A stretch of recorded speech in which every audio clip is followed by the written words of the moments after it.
Olha só, gente, aqui comigo no podcast da TV Negócio Estética, ela que já tem 28 anos de cirurgia plástica, é médica, e veio participar do Congresso de Estética falando sobre como envelhecer jovem, os pilares para envelhecer melhor, para ficar bem quando a gente alcançar uma idade mais madura. Posso dizer assim, doutora? Exatamente. Kátia Haranaka. Haranaka, perdão. É difícil falar, mas... Você tem quantos anos, Igor? Eu tenho 42. Nossa, olha, daria menos. Mas é exatamente isso, né? Hoje você pega um menino de 42 anos, ele é muito jovem. E aí nós mudamos. Antes de envelhecer, ok, adoeceu aos 60, morreu aos 70, 80. Hoje não. Geneticamente está escrito no nosso DNA que nós fomos feitos para durar 120 anos. E viver 120 anos. Mas ter qualidade de vida depende das escolhas que você vai começar a fazer agora, aos 42, que seja. Então, a nossa função em relação à medicina, em relação a todos os profissionais da área da saúde, de esteticistas também, é essa, é informar para o seu cliente, tá, vamos ficar mais bonito hoje, mas você tem que criar uma poupança, um estilo de vida, um dia a dia, para que você realmente não envelheça adoecendo. Então hoje, se você for pegar as famílias, todo mundo acaba tendo uma pessoa com Alzheimer, uma criança até autista, quer dizer, são realidades. E por que tudo isso? Ambas as realidades estão relacionadas com a desnutrição. Então nós esquecemos o que é uma nutrição verdadeira e hoje, mais do que nunca, a suplementação também entra como um dos pilares necessários para você ter esse rejuvenescimento. Então, pegando o gancho nesse papo, antes de te fazer a próxima pergunta, eu sempre começo a entrevista dando esse presentinho ao meu paciente, ele hidratar a voz, hidratar o corpo, uma caneca da nossa TV. Muito bom. Já vai beber uma água aí para hidratar o corpo e a voz para me responder muitas coisas, porque obrigada, eu, como querida, mais interessado em envelhecer bem... Ah lá, já pegamos no ponto ideal. Pegando o gancho nesse papo, né, nesse caminho, o que mudou de 30 anos para cá? Porque envelhecer... Não, 30 não, 40 anos atrás. Envelhecer há 40 anos não é como envelhecer hoje. Sim. Hoje a gente sabe muito sobre como envelhecer bem. Graças, acredito eu, às pesquisas, à ciência no geral.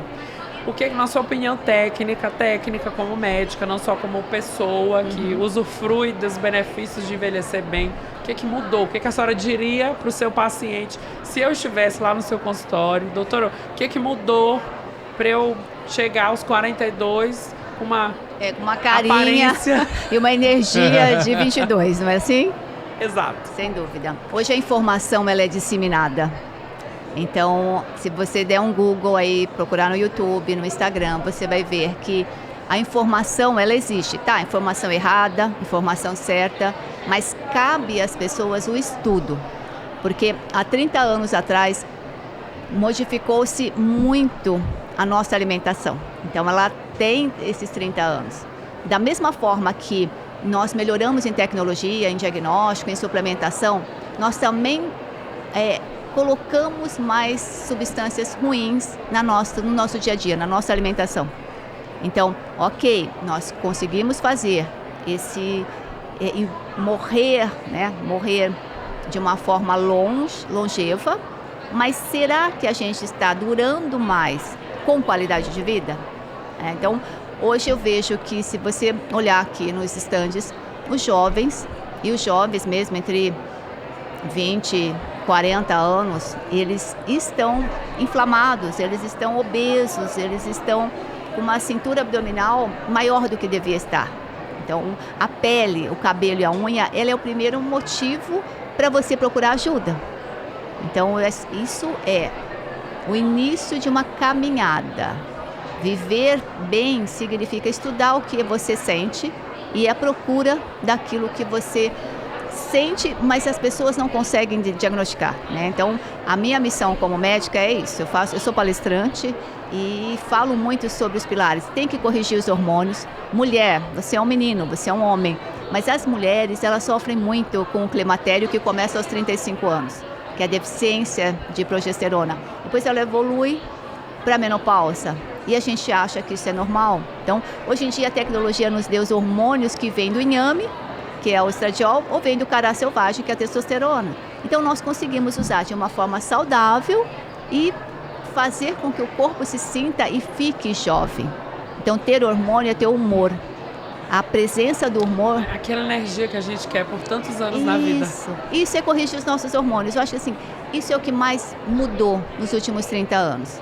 Essa melhoria. Então, dá para suplementar cortisol, dá para suplementar T3, dá para suplementar os hormônios via transdérmica, sim. Porque senão a mulher começa a ficar chata, né?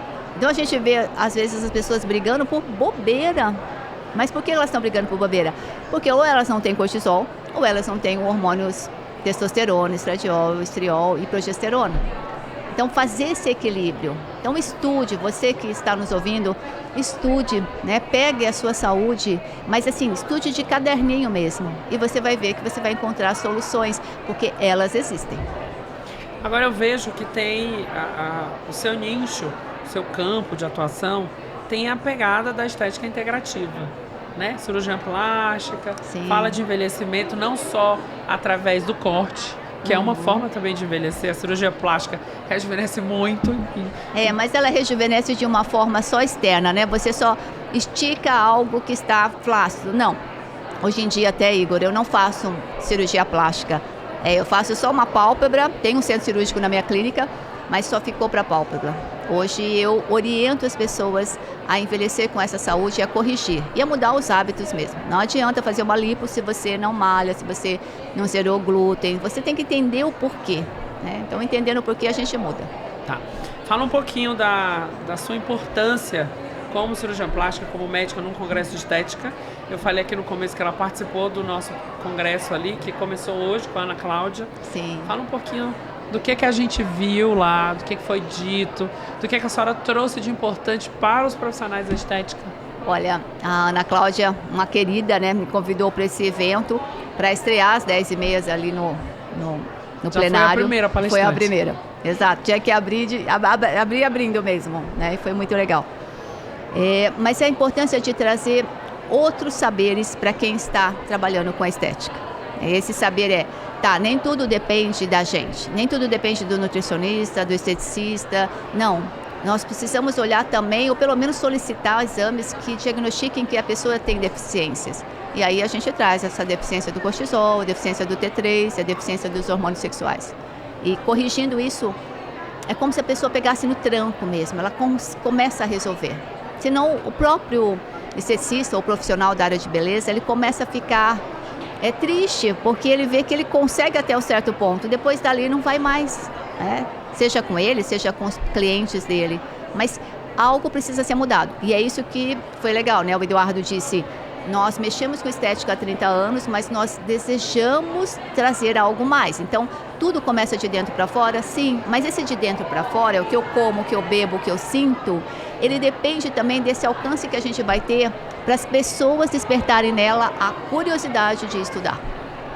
Agora, doutora, o que a senhora considera hoje como o ponto principal, o ponto-chave, ou a condição principal de não deixar com que a gente, ou não permitir que a gente envelheça bem? Se a senhora puder listar um termo, uma palavra, uma patologia, não sei como dizer assim exatamente, mas o que a senhora considera tecnicamente como médica? Pior, Igor, né? Isso aqui é o que a gente tem que evitar a vida inteira para que a gente possa ter longevidade. Igor, isso tá fácil, né? A nossa fala em todas as palestras, os congressos é zerar 100% álcool, o glúten, que é a farinha de trigo, e os laticínios, com exceção da manteiga. Olha lá, Igor já está rindo, porque ele deve beber, deve comer glúten. O meu vinhozinho de vez em quando, por favor. Mas eu tenho diminuído, prometo. Ótimo. Se a gente pensar em substâncias que corroem os seus neurônios, o seu intestino, é álcool. É que o intestino não tem dor, ele não sente dor, ele não te avisa. Eu juro que eu ia ouvir o açúcar antes do álcool. Não. Se você tirar o leite e a farinha de trigo, você vai ver que praticamente você retirou todas as sobremesas da mesa. Porque as sobremesas são feitas de leite.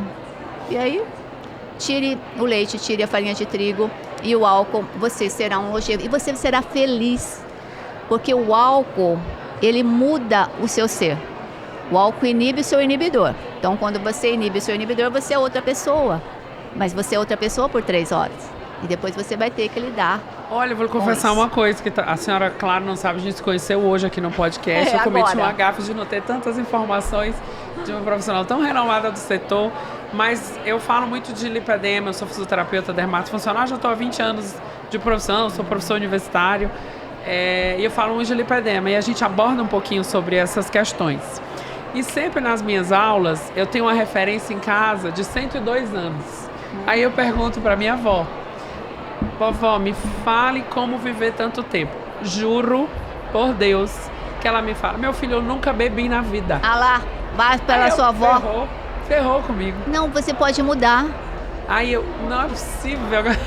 102 anos. E ela comia comida, arroz, feijão, carninha, salada. E ela mora numa fazenda que ela come o porco que ela alimenta. Não que ela tem os agrotóxicos da vida, não tem os adubos. E ela sempre fala: nunca bebi na vida. Sim. E ela é lúcida. A gente conversa assim, ó, no papo, como eu tô conversando com você. Ela é mais lúcida que você, Igor. Muito. Ela lembra como minha mãe nasceu há 62 anos, Sim. de parto normal, na fazenda. E assim, tem os problemas da idade, anda devagar, não banha sozinha, mas é super bem. E uma hipertensão, porque não dá para ter 102 anos com a pressão. Alguma coisa vai ter. Mas olha, eu te garanto que se ela mudar a farinha de trigo para uma farinha sem glúten, uma de mandioca ou de arroz, ela vai sarar das dores dela também. Ela já faz isso, ela não come pão, ela come uma tapioca com a macaxeira colhida então lá. Então vocês já entenderam que a avó do Igor é o exemplo do que a gente tem que praticar. Porque, gente, eu falo sempre isso, eu sou médica. Se você quiser aprender dentro de uma cama, de uma mesa ou uma cama de hospital, você vai aprender que você tem que mudar. O nosso objetivo sempre é alerte as pessoas antes. Porque depois que ela cair, vai doer. Então a gente aprende pelo amor, a gente aprende pela dor, correto? Você podia aprender pelo amor com a nossa avó. É isso aí. E doutor, assim eu sempre encerro o podcast aqui, pegando as mãos do meu entrevistado, trocando energias Igor. E agradecendo as dicas, os conselhos e principalmente a participação e a entrevista aqui com a gente. Muito obrigado. Eu que agradeço. Até breve. Essa canequinha é presente para lembrar do nosso encontro, do nosso papo. Tá bom? Tchau, tchau, gente.